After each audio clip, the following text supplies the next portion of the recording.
जय श्री ओम नमः सिद्धेभ्यः। जय श्री ओम नमः सिद्धेभ्यः। जय श्री ओम नमः सिद्धेभ्यः। ओंकार बिंदु संयुक्तम नित्यं ध्यायन्ति योगिनः कामदं मोक्षदं चैव। ओंकाराय नमो नमः। मंगलम भगवान वीरो मंगलम गौतमो गणी मंगलम कुंद कुंदार्यो जैन धर्मोस्तु मंगलम सर्व मंगल मांगल्यम सर्व कल्याण कारकम प्रधानम सर्वधर्माणां जैनम जयतु शासनम जैनम जयतु शासनम जैनम जयतु शासनम। नमः Shri समयसाराय स्वानुभूत्याश्चकासते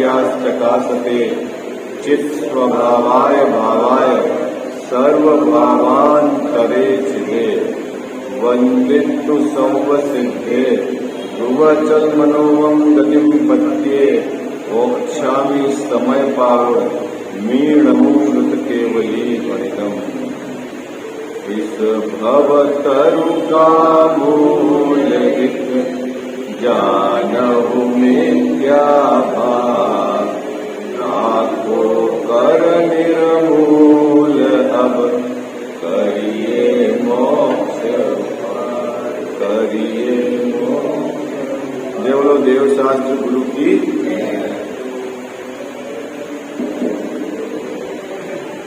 hello hello hello hello.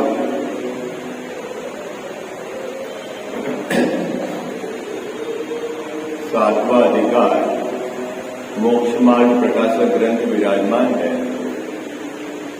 निश्चयाभासी मिथ्या दृष्टि की स्वच्छंदता और उसका निषेध उस प्रकरण पर अपना विचार चल रहा है। निश्चयाभासी मिथ्या दृष्टि द्रव्य आदि गुणस्थान आदि मार्गणास्थान आदि त्रिलोक के संबंध में जो विचार है उन सबको वह विकल्प कहकर उसका विचार करना उसका निषेध करना। बात क्या थी?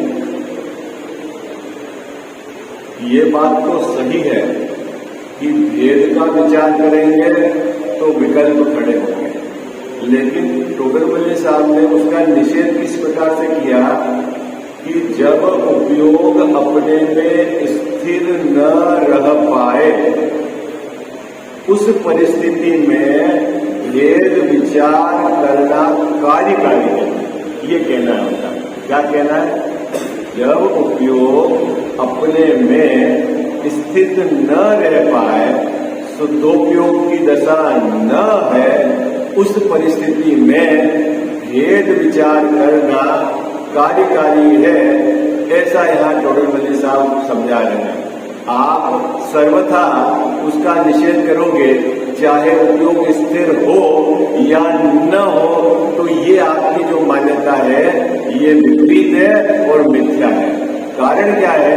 जब उपयोग स्वरूप में स्थिर नहीं रहेगा तो निश्चित तौर पर विकल्प खड़े होंगे, और यदि आपने द्रव्यादि के गुणस्थान आदि के मार्गणास्थान आदि के त्रिलोक संबंधी के अगर विचार नहीं करते हैं, तब आप निश्चित रूप से तीव्र राग द्वेष के परिणामों पर ही वही भाव और वही विचार होंगे, और उस परिस्थिति में आपको अत्यधिक नुकसान है। इसीलिए इस बात का सर्वथा निषेध करना योग्य नहीं है। इस बात का भेदों का चर्चा करना, भेदों की विचार करना, इसका सर्वथा निषेध करना योग्य नहीं है। आचार्य भगवंत ने किसी अपेक्षा से जो बात कही है उसे अपने को उसी अपेक्षा से यथार्थ समझना है। आई बात समझ में? अब उसी मतलब बिंदु को टोडरमल साहब आगे बढ़ाते हुए कहते हैं, और सुन, पेज नंबर 214 निकालना। हेलो हेलो, आ रही आवाज आपको? हेलो आ रही ना आवाज? तो पेज नंबर 214 निकालना। और सुन मिल गया, जहां पर कल पैराग्राफ छोड़ा था ना, और सुन मतलब पुरानी बात के कंटिन्यूटी में बात कह रहे हैं, इसलिए शब्द है और सुन। केवल आत्मज्ञान ही से तो मोक्ष मार्ग होता नहीं। क्या कहने का जवाब? मात्र आत्मज्ञान से ही मोक्ष होता नहीं, तो भैया फिर मोक्ष किससे होता है? हाँ? फिर मोक्ष किससे होता है? बोल है आत्मज्ञान ही ज्ञान है, शेष सभी अज्ञान है। एक जगह तो आप कहते हो कि आत्मज्ञान ही ज्ञान है, और यहां कह रहे हैं कि मात्र आत्मज्ञान से ही मोक्ष होता नहीं है। इसका मतलब टोडरमल साहब क्या कहना चाह रहे हैं कि वहां जो आत्मज्ञान कहा है ना, आत्मज्ञान ही ज्ञान है, मतलब आत्मा का सभी अपेक्षा से विचार करना, वो है आत्मज्ञान। आई बात समझ में? वहां क्या कहा था? आत्मा का सभी अपेक्षा से विचार करना, उसका नाम है आत्मज्ञान। क्योंकि दृष्टि का विषय जब तक आपको स्पष्ट नहीं है, क्या तब तक आप किसके सन्मुख जाओगे, किसका आश्रय करोगे? बाबू जी क्या कहा मैंने? जब तक दृष्टि का विषय आपको स्पष्ट नहीं है कि किसका आश्रय करना है, आपने बोला आत्मा का आश्रय करो, लेकिन आत्मा ने किस आत्मा का? है ना? देखो आप बात समझना कि महावीर भगवान किसका ध्यान कर रहे थे जब वह अल्पज्ञ से सर्वज्ञ, भगवान क्या अल्पज्ञ से सर्वज्ञ हो रहे थे, तब किसका ध्यान कर रहे थे? गजानन साहब क्या कर रहे थे? मुनिराज महावीर जब अल्पज्ञ थे और सर्वज्ञ हो रहे थे, तब क्या काम कर रहे थे? ये बताओ। एक मत से आप स्वीकार करोगे कि ध्यान कर रहे थे, है ना? उपदेश तो दे ही नहीं रहे, क्यों उपदेश नहीं दे रहे थे? गजानन साहब पता है आपको, तीर्थंकर भगवान दीक्षा लेते हैं और केवल ज्ञान के बीच में क्या होता है? वो क्या रहता है? मौन रहता है। आई बात समझ में? किसकी बात चल रही है? सभी तीर्थंकर भगवान दीक्षा लेने से लेकर केवल ज्ञान तक क्या होता है बाबू जी? मौन रहता है, कोई उपदेश नहीं। और केवल ज्ञान होने के पश्चात फिर तो बिना इच्छा से उपदेश हो तो दिव्य गति खिलती है। तो ये तो हो गया तीर्थंकर भगवंतों की बात। और जो साधारण केवली है, क्या साधारण केवली है, वह यदि उपदेश देते हैं, ग्रंथ भी लिखते हैं, मान लो तो, लेकिन जिस समय वह अल्पज्ञ से सर्वज्ञ हो रहे थे, उस समय तो वो काम नहीं कर रहे। क्या बात समझ में है आपको? क्या न तो कोई दीक्षा दे रहे थे, न आहार हो रहा था, न विहार हो रहा था, न उपदेश दिया जा रहा था, और न ग्रंथ की रचना की जा रही थी। कब बाबू जी? कब? जब वह ध्यान में या श्रेणी चढ़ रहे थे, ये समझो आप, है ना? ध्यान श्रेणी चढ़ रहे थे, तब क्या हो रहा था? गजानन साहब श्रेणी चढ़ रहे थे, तो इसका मतलब है सर्वोत्कृष्ट तब ध्यान है। ओके, है ना? ध्यान में अब प्रश्न है कि वो किसका ध्यान कर रहे थे? और जी महावीर भगवान पारसनाथ का कर रहे थे, और पारसनाथ नेमिनाथ का किसका ध्यान कर रहे थे? बोलो भाई, किसका ध्यान कर रहे थे? अरे बोलो, किसका? अपनी आत्मा का ध्यान कर रहे थे। इसका मतलब है कि पारसनाथ भगवान का ध्यान करने से, शांतिनाथ भगवान का ध्यान करने से और महावीर भगवान का ध्यान करने से न तो हमारे सम्य दर्शन प्रकट होगा और न ही केवल ज्ञान प्रकट होगा। ये बात पकड़ में आ रही है आपको? क्या जैन साहब, क्या कहां से आपने बात उठाई है कि महावीर भगवान जब भगवान बन रहे थे, उस प्रोसेस की बात कर रहे हैं, अल्पज्ञ से सर्वज्ञ हो रहे थे, है? तो किसका ध्यान कर रहे थे? कि अपनी आत्मा का ध्यान कर रहे थे। तो इसका मतलब यह है कि ध्यान का ध्येय तो अपनी आत्मा है। आई बात समझ में आ गया? क्या बाबू जी बात पक्की है। आपके दिमाग में यदि और कोई है बात तो आप उसको हटा देना। सामायिक में किसका विचार करना है बाबू जी? सामायिक करने में किसका विचार करना है? खजान साहब, सामायिक कब होगी? है कि अपनी आत्मा का। अब प्रश्न है कि अपनी आत्मा में भी किसका आश्रय करना है? ये जो मुद्दे वाली बात है वो कहां से पता चलेगी? अपनी आत्मा का, क्योंकि इसने आत्मा को कैसा स्वीकार किया है ना। अभी जब टोडरमल साहब ने कहा जो आत्मा अनुभव में आता है, किसके अनुभव में आता है? अपने स्वयं के अनुभव में आता है। बाबू जी क्या जो आत्मा, दूसरे का आत्मा तो अपने अनुभव में आएगा नहीं, आई बात समझे? और केवल ज्ञान होने के पहले आत्मा दिखेगा नहीं। क्या कहते हैं साहब? क्या केवल ज्ञानी जो भगवान है उनको तो आत्मा दिखता है, गुण दिखते हैं, पर्याय दिखती है, सब दिखता है उनको तो। लेकिन अभी अपनी स्थिति में तो केवल ज्ञान है नहीं। ठीक है, तो आत्मा का अनुभव करना है तो टोडरमल साहब कह रहे हैं कि अनुभव में कैसा आत्मा दिखता है, मुद्दा है। तो साहब आत्मा तो दिखता ही नहीं है? तो फिर क्या होता है अनुभव में? कि अनुभव में जो आत्मा का जो आपने निर्णय किया है आगम से, गुरु के मुख से, और आपने अपने उपयोग को 5 इंद्रियों और मन से समेटकर उसके सन्मुख लाए हैं, जब आपको निर्विकल्प अनुभूति होती है तब आनंद प्रत्यक्ष होता है, आत्मा प्रत्यक्ष नहीं होता है। क्या कहा? क्या प्रत्यक्ष होता है? क्या होता है? आनंद। आनंद फीलिंग होती है। फीलिंग जैसे आपने गुड़ रखा मुंह में तो आपको आनंद आया कि नहीं आया बाबू? है ऐसे ही जब आत्मा, तो अब कब किसके आत्मा प्रत्यक्ष होगा? जैसा आत्मा अनुभव में आता है वैसा आत्मा आगम से, गुरु के मुख के उपदेश सुनकर आपको पहले विकल्पात्मक ज्ञान में निर्णय करना पड़ेगा। क्या करना पड़ेगा? अनुभव से पहले क्या करना पड़ेगा? विकल्पात्मक ज्ञान में कैसा निर्णय करना पड़ेगा? जैसा आत्मा अनुभूत स्वरूप भगवान आत्मा कैसा है। आई बात समझ?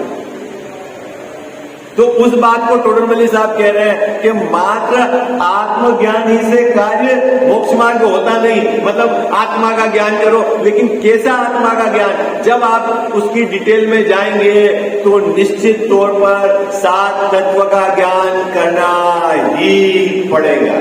आई बात समझ? क्या? क्योंकि जीव तत्व जो है आपका आश्रयभूत है। कैसा है कजावत साहब? आश्रय करने को। कौन सा? जीव तत्व। कौन है जीव तत्व? मैं हूं। कैसा हूं मैं? परिपूर्ण हूं। कैसे परिपूर्ण हूं? ऐसा तो आपको आगम के आधार से निर्णय करना पड़ेगा। आई बात समझ? आश्रव है, किसको कहना आश्रव? बाबू जी किसको कहना आश्रव है? आश्रव किसको कहना कजावत साहब? जो विकारी भाव, वो कहां है विकारी भाव?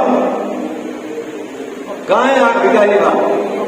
है अपनी एक समय की पर्याय में। तो जो एक समय की पर्याय में आश्रव भाव है वह मैं नहीं, वह है। आई बात समझ? वो आश्रव किससे होता है बाबू जी? कर्म के कारण होता है। अरे कर्म तो अजीव है और आश्रव तो जीव के प्रदेशों में होता है। तो अजीव का भी ज्ञान होना चाहिए। शरीर और कर्म मुझसे भिन्न है। कैसे भिन्न है जाओ सर? कैसे भिन्न है? शरीर और कर्म कैसे भिन्न है? हाँ, कैसे भिन्न है? शरीर का द्रव्य, शरीर का क्षेत्र, शरीर का काल, शरीर का भाव मेरे द्रव्य क्षेत्र काल भाव से भिन्न है। 2 भिन्न वस्तु है। आई बात समझ? और बाबू संबंध निद्रा मोक्ष का क्या है? बोलो ना भाई। है संबंध निद्रा मोक्ष? अरे भले ही वो पर्याय है बाबू जी, कैसी है? स्वाभाविक है, लेकिन वह आश्रय करने योग्य नहीं है। क्यों? क्योंकि वो नित्य नहीं है। क्या कहा?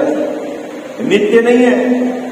सम्यक दर्शन के लिए सम्यक दर्शन का आश्रय नहीं होता है।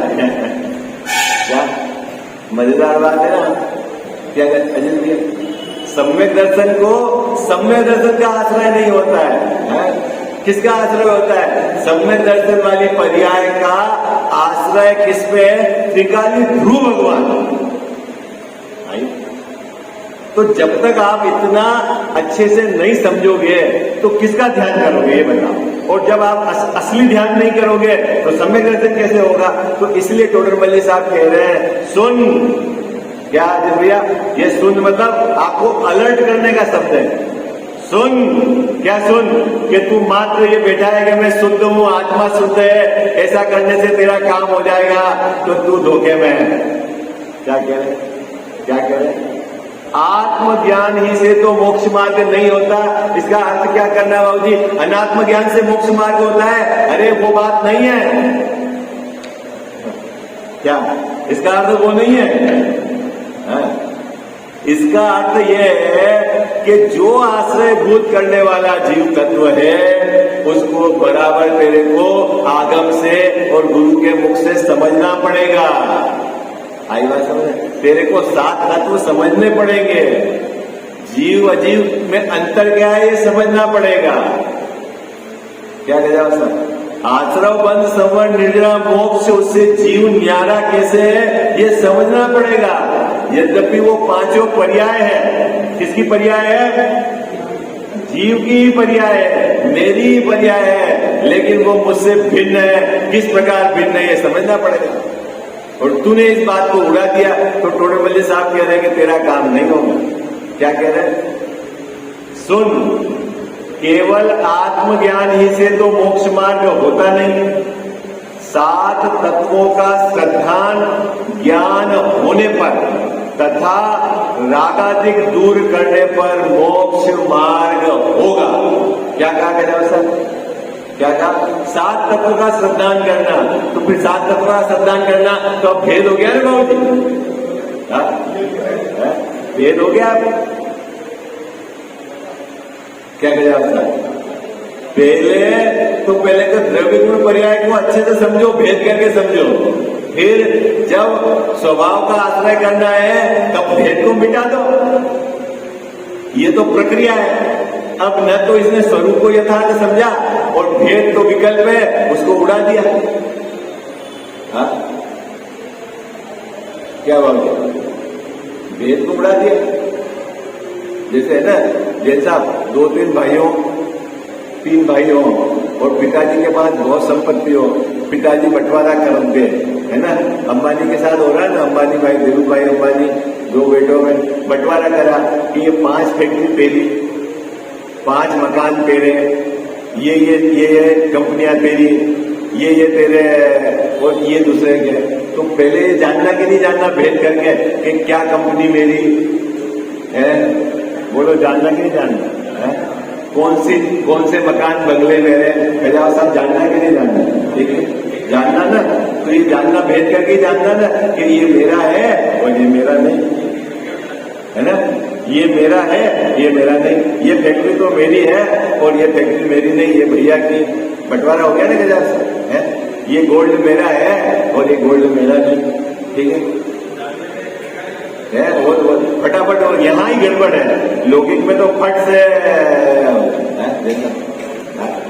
दादा एक उदाहरण देते हैं। पिताजी के पास 5 करोड़ रुपए हैं, ठीक है, और 2 भाई हैं और एक तीसरे बच्चे का और जन्म हुआ है। तो अपना बंटवारा कर लेते कि नहीं भाई?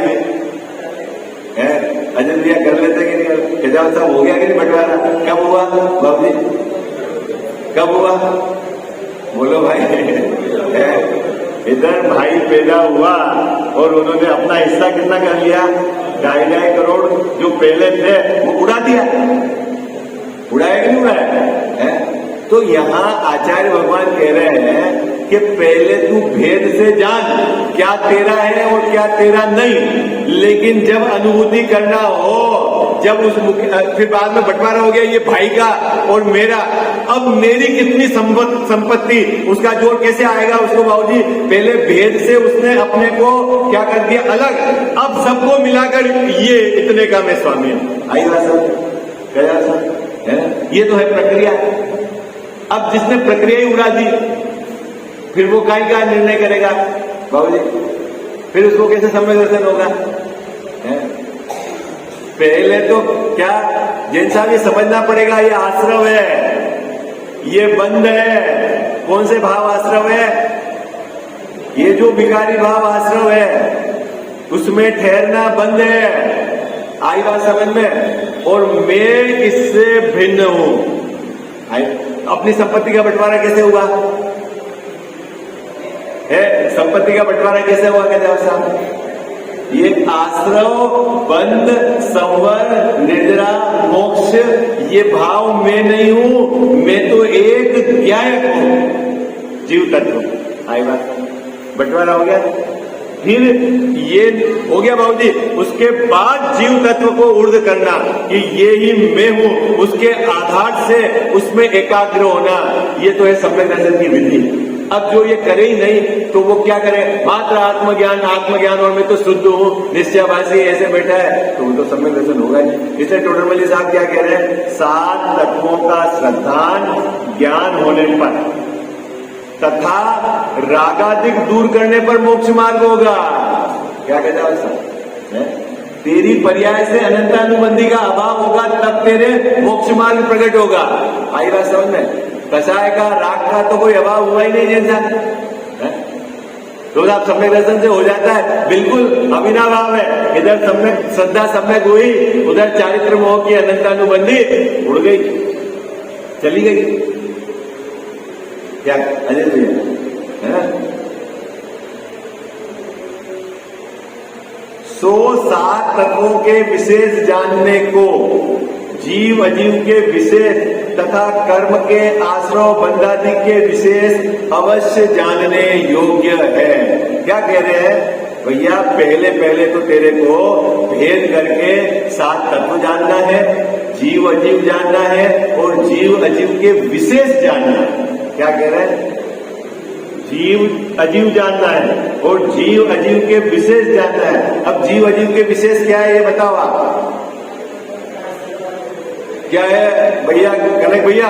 जीव अजीव के विशेष क्या है ये बताओ आप? जीव का विशेष है आश्रव और अजीव का विशेष भी है आश्रव। क्या? जीव का विशेष है बंध, अजीव का विशेष भी है बंध। बाबूजी ये जीव अजीव के विशेष हुए हैं। एक तो होता है द्रव्य आश्रव और एक होता है भाव आश्रव, है ना? द्रव्य आश्रव किसके? अजीव के विशेष है और भाव आश्रव जीव के विशेष है। आई बात समझ? द्रव्य आश्रव, भाव आश्रव, ये क्या है? जीव अजीव के विशेष। आई बात समझ में? बात पकड़ में? हाँ। कर्म का आश्रव किसको कहना? कजाओ साहब, कर्म का आश्रव आपको पता है? जहां आत्मा के प्रदेश है वहां कार्माण वर्गणा ठसाठस भरी हुई। क्या है? क्या भरी हुई है? कार्माण वर्गणा है, वहां ठसाठस भरी हुई है। किसको आश्रव कहना? द्रव्य आश्रव। ये बताओ आप, जितने भी कार्माण वर्गणा ठसाठस भरी हुई है वो सब द्रव्य आश्रम में होती। फिर कौन सी द्रव्य आश्रम?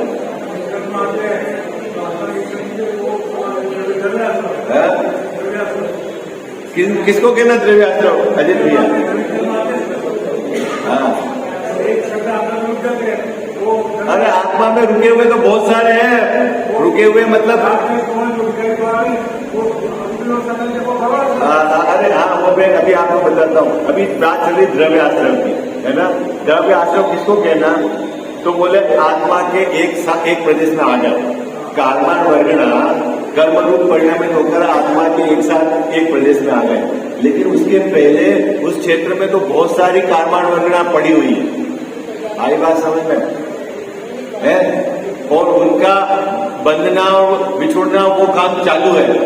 आई बात समझ में? तो किसको कहना द्रव्य आश्रम? बाबूजी देखो बहुत सुनना मार्मिक बात, जिन कर्माण वर्गणा से या जिन कर्मों से इस जीव का निमित्त नैमित्तिक संबंध स्थापित हो जाता है कि जिसके उदय काल में जीव अपनी योग्यता से इस रूप परिणमन होगा, उसको कहना आश्रव बंध। आई बात समझ में? बाकी तो पढ़ी है तो पढ़ी है। आई बात समझ में? पढ़ी तो पढ़ी है, उससे क्या फर्क पड़ता है? और निर्जरा हो जाती तो क्या होता है? जैसा जरूरी थोड़ी है कि वो कर्म आपके प्रदेशों से बाहर ही चला जाए, उसका नाम थोड़ी निर्जरा है। अपना तो संबंध हट गया, खत्म। क्या संबंध हट गया? उसके उदय कुछ होना चेंज, और इधर इस जीव का अपना चेंज होना, ये संबंध हट गया तो निर्जरा। आई बात समझ में? क्या कठिन हो गया गजा साहब? थोड़ा तो समझना पड़ेगा आपको। तो किसको कहना? जीव और अजीव के विशेष किसको कहना? अजीव का विशेष क्या है? जो कर्माण वर्गणा कर्म रूप परिणमित होकर जीव के साथ निमित्त नैमित्तिक संबंध स्थापित करके ठहर जाती है, वो तो है आश्रव बंध। और उसके उदय में जीव स्वयं अपनी योग्यता से रागाधिक रूप परिणमन होना, ये जीव का आश्रव है, वो अजीव का आश्रव है। आई बात? ये समझना कि नहीं समझना? ये समझना। तो कह रहे हैं टोडरमल्ली साहब, जीव अजीव के विशेष तथा कर्म के आश्रव बंध के विशेष अवश्य जानने योग्य है, जिससे सम्यक दर्शन ज्ञान की प्राप्ति हो। अरे उनका विशेष जानने से कैसे सम्यक दर्शन हो जाएगा भैया? ये भाव आश्रव को जानने से कैसे सम्यक दर्शन हो जाएगा? क्या ये सम्यक दर्शन का विषय है? अरे भैया, ये सम्यक दर्शन का विषय किस प्रकार है बाबूजी? ये मैं नहीं। आई बात समझ? अजीव सम्यक दर्शन का कैसे विषय है? 7 तत्वों में अजीव को क्यों डालना? कल्याण साहब, मैं जीव सुनना, मैं जीव और जो मैं नहीं हूं वो सब अजीव। कैसे भेद करना बाबूजी? अजीव का भेद कैसे करना? अजीव का भेद, जीव को रखकर जीव नहीं है वो अजीव। आई बात समझ में? हाँ बाबूजी, बात पकड़ में आ रही? कैसे करना 7 तत्व में अजीव? बाबूजी, जीव को रखकर ये जीव और जो मैं नहीं वो सब बाबूजी अजीव। तो अजीव का कहां से बंटवारा होगा? अजीव से नहीं होगा। जीव जो जीव नहीं है वो अजीव। आई बात समझ?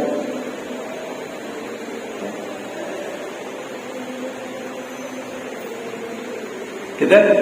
जो जीव है ना, ये तो आश्रय करने वो है, और जो रागादि भाव है वो मैं नहीं, वो आश्रय, वो तत्व ही जुदा है। खत्म। बात पकड़ में आएगी क्या? जीव ये मैं, और जो मैं नहीं वो अजीव। अब अजीव में पत्नी बच्चे सब आ गए आपके अजीव है, उसमें अब आप अजीव में समझ लेना, शांतिनाथ भगवान भी आ गए, कुंतुनाथ भी आ गए, हरनाथ भी आ गए, सब अजीव में आ गए। क्या बात कर रहे?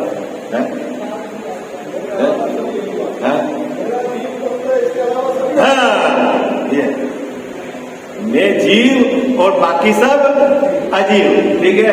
और जो मैं जीव हूं, ठीक है, ये ही मैं हूं, और रागाधिक मैं नहीं।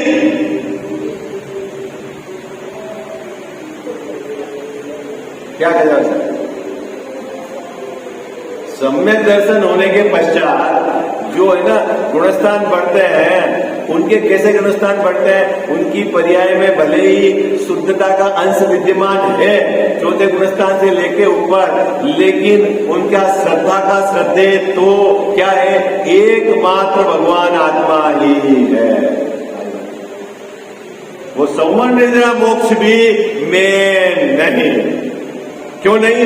भले वो पर्याय एक समय की, और मैं त्रिकाली हूं, ध्रुव है।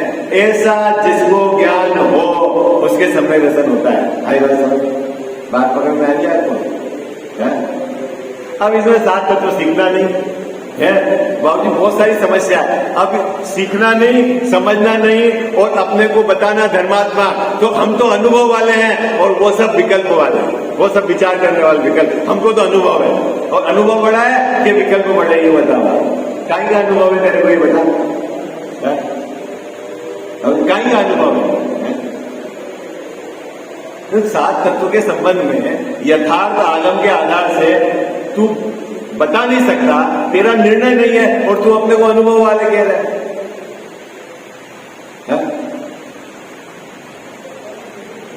एक व्हाइट कोट, वो व्हाइट पहन लो चदरा, तो गुणस्थान बढ़ जाता है। कैसे बढ़ जाता है वो गुणस्थान?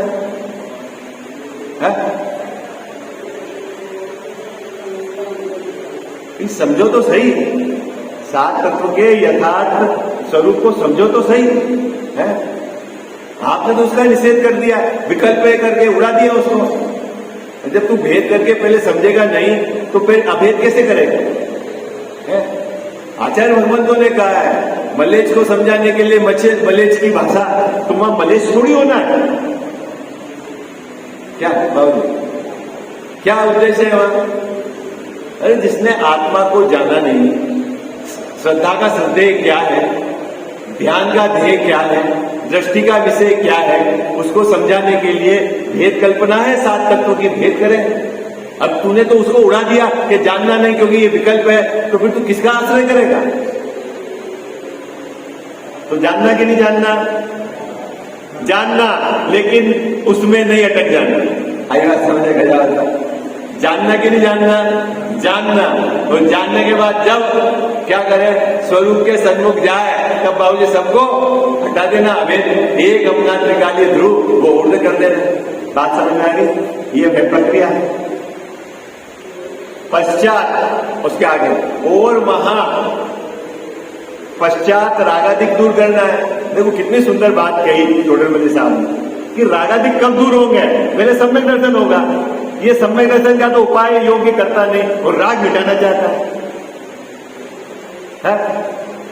क्या लिखा था जाओ साहब, देखो सम्यक दर्शन ज्ञान की प्राप्ति हो, पहले तो सम्यक दर्शन और ज्ञान सम्यक हो, फिर रागादिक मिटाए। और ये क्या करता है, पहले सम्यक दर्शन को तो छोड़ दो, सीधा राग मिटाओ।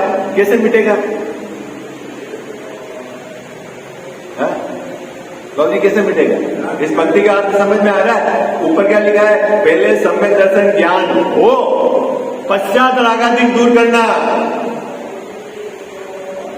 बिना सम्यक दर्शन कोई चाहे कि मैं राग को मिटा दूंगा, बस धोखे में है। राग मंद तो हो सकता है लेकिन राग मिट नहीं सकता।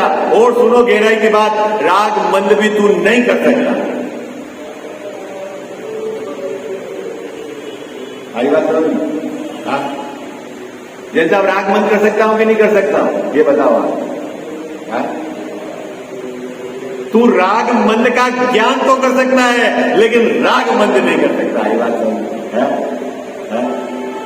ये थोड़ा सा कठिन विषय है। क्या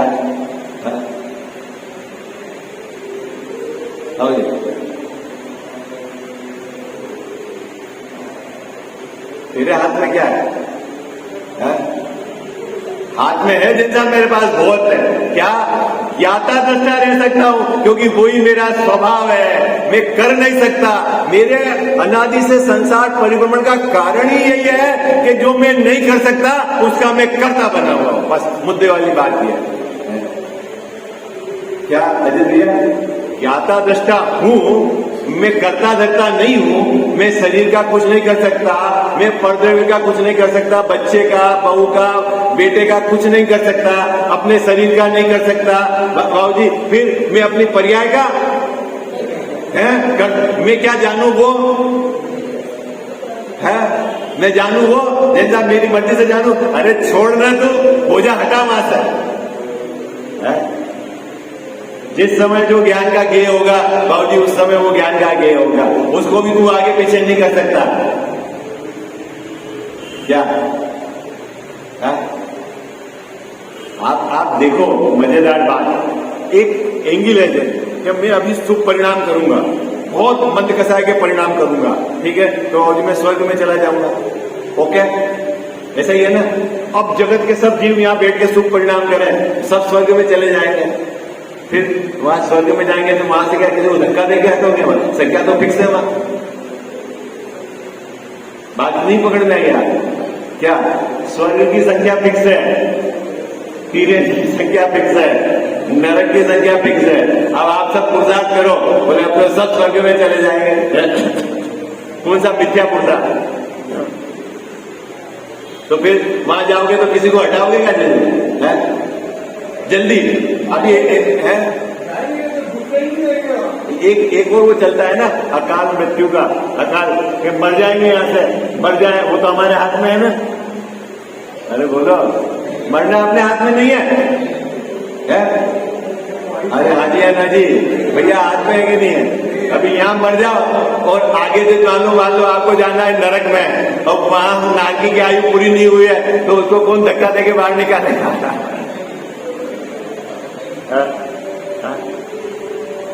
क्या पूरे विश्व की व्यवस्थित व्यवस्था को क्यों स्वीकार नहीं करता तू? मुद्दे वाली बात तो है। हाँ, कितना मतलब सरल है। पूरे विश्व की व्यवस्था एकदम व्यवस्थित है, उसको तू क्यों स्वीकार नहीं करता? तेरे को करने का भूत क्यों माथे चढ़ता है? ये बता। हाँ, मैंने ये किया, मैंने ये किया। जिसके भी पास बैठ जाओ हेमेंद्र भाई साहब, सबके पास लिस्ट है। मैंने बच्चों को ये दे दिया, मैंने बच्चों को ये कर दिया, वहां पढ़ा दिया, ऐसा कर दिया, उनकी शादी ऐसे कर दी। क्या कर दिया तेने बता? बोल। तू क्या दे देगा? अगर उसके पुण्य का उदय नहीं होता है, तू क्या दे देता? क्या दे देगा बेटा वैसा?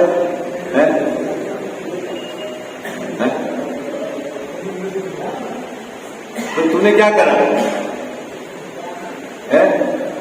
कि जाना, क्या जाना कि ये जो 1 किलो सोना था, अब ये यहां से यहां हो रहा है, यही जाना और क्या जाना है?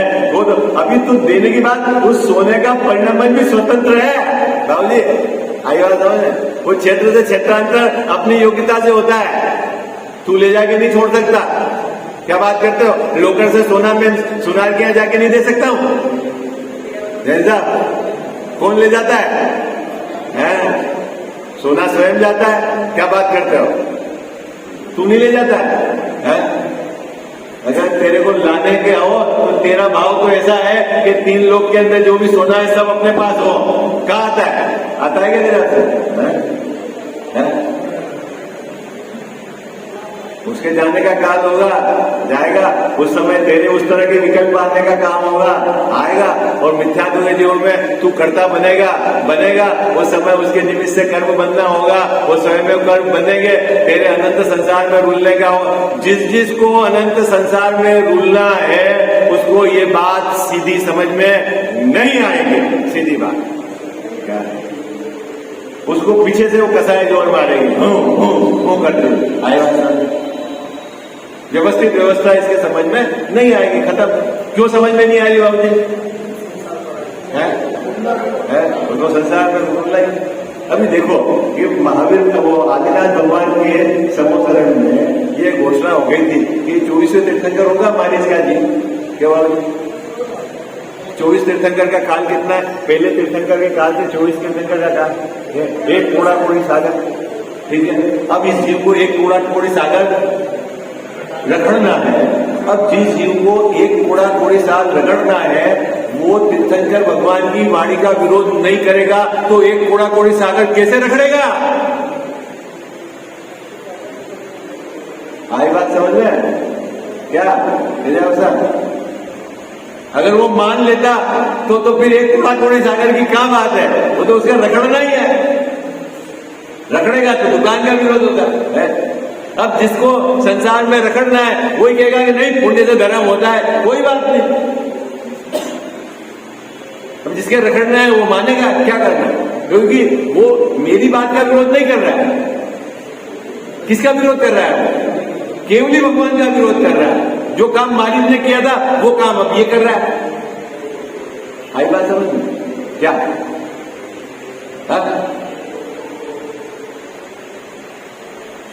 वेश में हो, भले किसी भी वेश में हो, तू केवली भगवान के विरोध में खड़ा है, इसका मतलब अभी तेरे अनंत संसार बाकी है।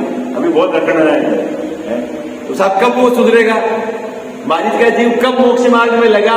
जिस समय उसने केवली भगवान ने जैसा वस्तु स्वरूप बताया है वैसा उसने स्वीकार किया, तब वो मोक्ष मार्ग में लगा। बस सीधी बात है।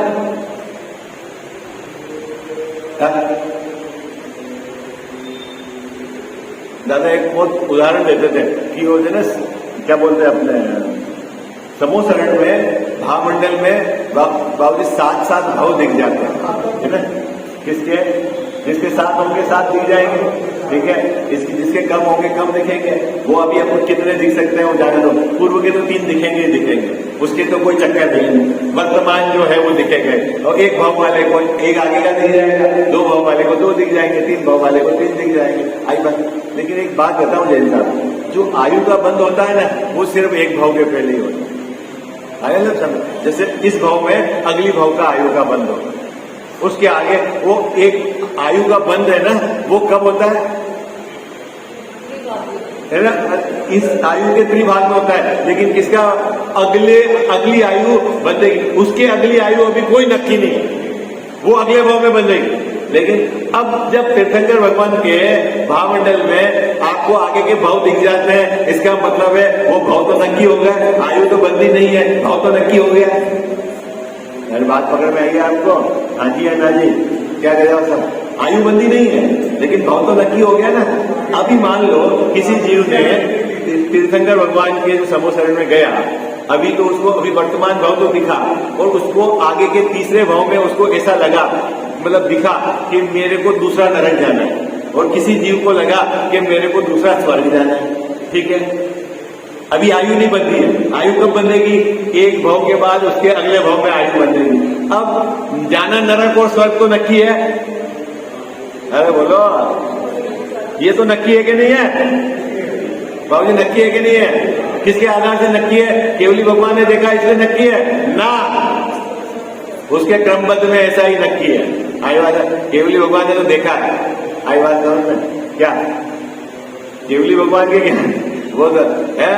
अब जब उसके नकली है तो वो बाबूजी नरक में जाने का भाव करेगा कि नहीं करेगा? आई बात समझ में?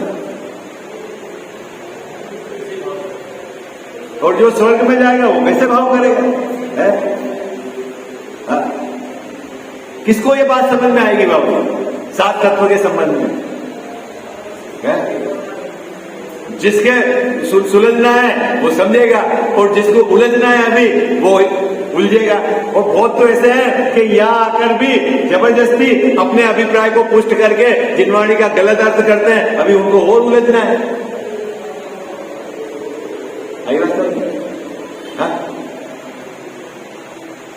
जिस मिथ्यात्व को सबसे पहले मेटने की बात कही है, जिस ग्रहित मिथ्यात्व को छोड़े अग्रहित मिथ्यात्व जाता नहीं है, और आप उसको बंद ही नहीं मानो, आचार्य भगवंतों की बात ही आपको नहीं स्वीकारो, कैसे चलेगा? कहां खड़े हो आप? आई बात सर? देखो क्या कहते हैं, वहां पश्चात रागाधिक दूर करना। सो जो रागाधिक बढ़ाने के कारण है उन्हें छोड़कर जो रागाधिक घटाने के कारण हो वहां उपयोग को लगाना। देखो ये भाषा तो क्या है बाबूजी? उपदेश की भाषा है, इसलिए कहा जा रहा है कि रागाधिक को घटाने का उपयोग लगाना। और अंदर में समझना क्या है? अंदर में क्या समझना है? ये उपदेश की शैली है। आई बात समझ में? किसकी शैली है? उपदेश की शैली। तो कि रागाधिक घटाना बढ़ाना मेरे हाथ में नहीं है, मैं ज्ञाता हूं।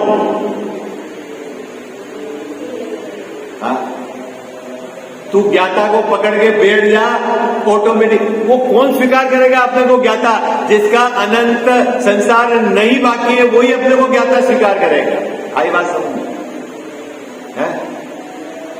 क्रमबद्ध कौन स्वीकार करेगा? जिसके सम्यक दर्शन की पर्याय बिल्कुल अब निकट आ गई है, उसके धीरे धीरे उस जाति का विचार होगा और फिर स्वीकृति, सम्यक क्रमबद्ध की स्वीकृति यही सम्यक दर्शन है भाई। आई बात समझना क्या? कठिन तो नहीं हो गया विषय? कठिन ही हो गया, आपके चेहरे से सबको ऐसा लग रहा है। कारण क्या है, मैं आपको एक बात बताऊं मुद्दे की। असली पुरुषार्थ क्या है जैन साहब? अपना जो कर्ता पने का जो भाव चल रहा है मिथ्या, उसको तोड़ना।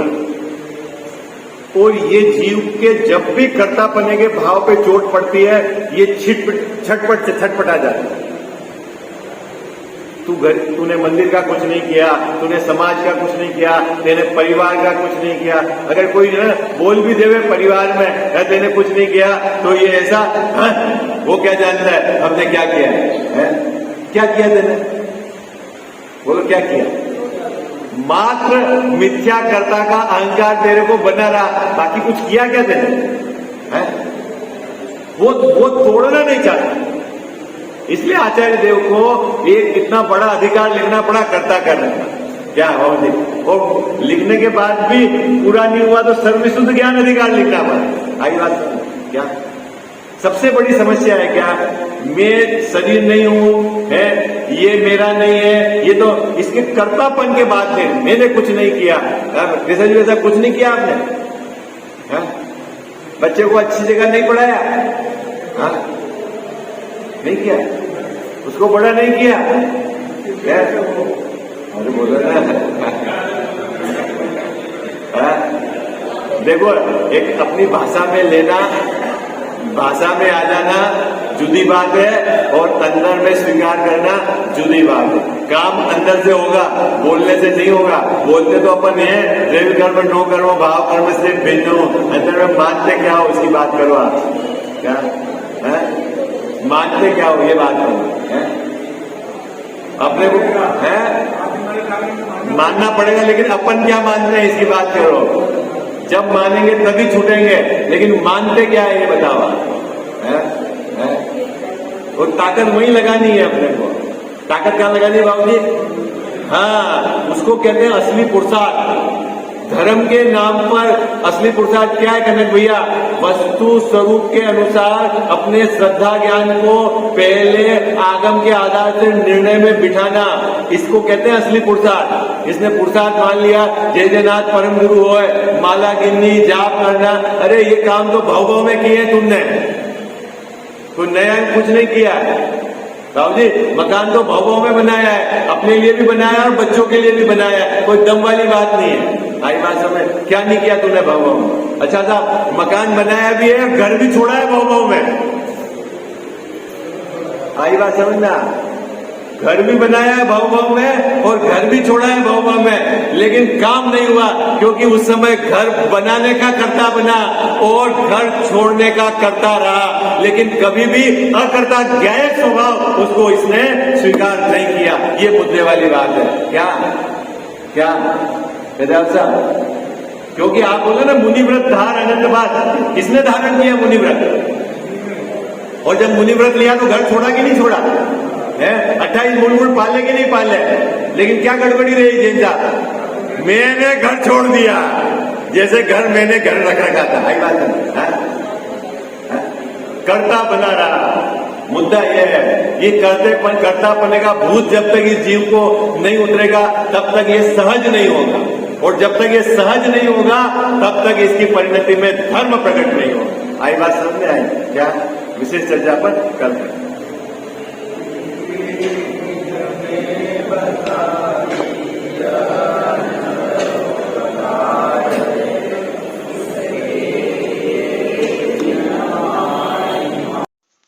मिथ्यातम नाश वेकु ज्ञान के प्रकाश वेकु आपा पर भाषा वेकु भानु सी बखानी है।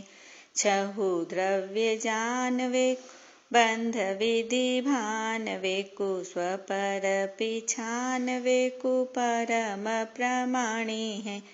अनुभव बताय वेकु जीव के जताय वेकु काहू न सताय वेकु भव्य और आने है। जहाँ तहाँ तार वेकु पार के उतार वेकु सुख विस्तार वेकु यही जिन वाणी है। जा वाणी के ज्ञान ते सूझे लोकालोक, सो वाणी मस्तक चढ़ो सदा देत हूँ धोख।